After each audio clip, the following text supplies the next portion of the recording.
Thank you for tuning in. This is Shakama Live, coming to you live from Blog TV. Your host, Kevin Cardinale. All right, let's get right down to it. This is the Austrian Business Cycle Part 2. Part 2.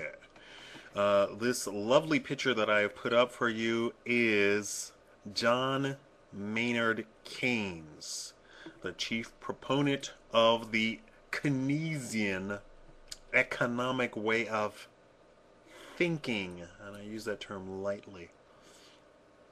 I don't want to be insulting, but some of the theories that they have about economy is just mind-boggling. Okay, this is part 2. How does your salary increase? Most Keynesian economists would say, pay me more money. It's a very ignorant, and I mean the precise word ignorant, statement to make, and I'll explain why shortly. To this end, Keynesian economists say, to increase the amount of money people have, we need to raise the minimum wage. I say minimum because that is the only wage they can directly control. Keynesian economists think that if you increase the minimum wages, then the workers can buy more, since they make more. You sitting at home immediately probably already figured out if you raise the minimum wage, a lot of people are going to be fired so that the ones left can be paid more, or if they pay the workers more, they increase the prices.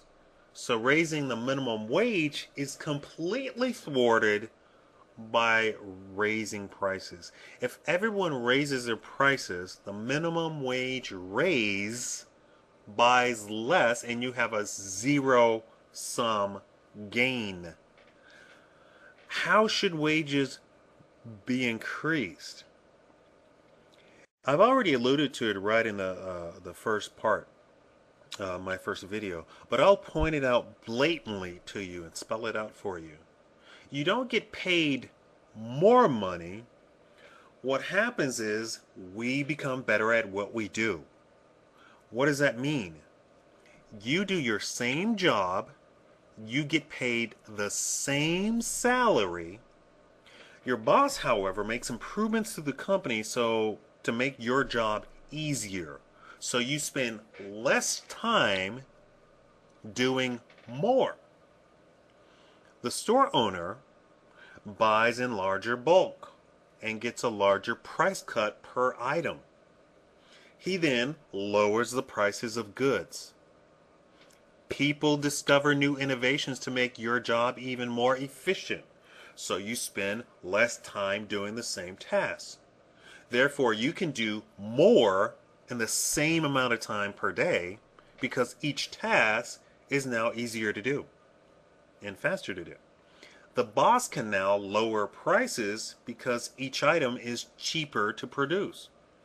So far, the store owner has lowered prices, your boss lowered prices, the production lowered prices. Check this out. You make the same amount of money you did yesterday, but all prices of goods and services have been lowered. So your salary can now buy much more. If the system is left alone, these innovations can occur all the time, and prices can be lowered and lowered. A house would take far less to produce and should cost less today than it did 10 years ago. And because all other goods and services were lowered, you would be able to purchase a much larger house today than you could before.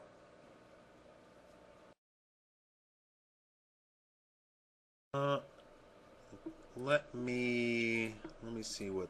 Let me check the time. Yeah.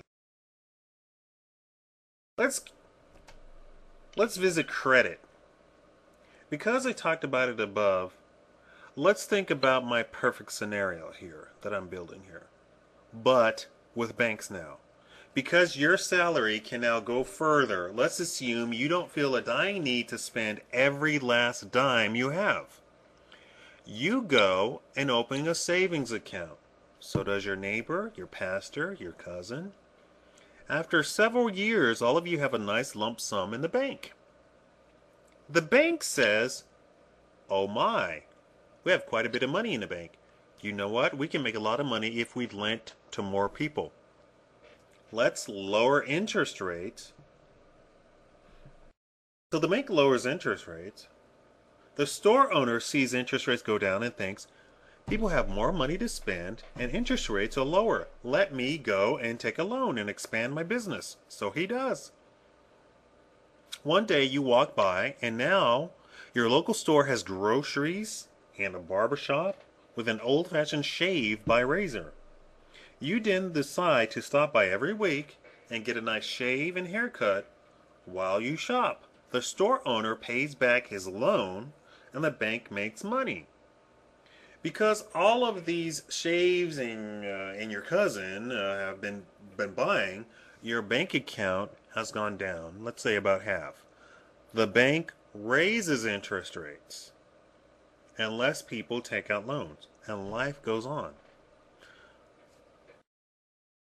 I'm going to stop right there and we're going to continue on with part 3 next. All right. Thank you once again for tuning in to Shagama Live.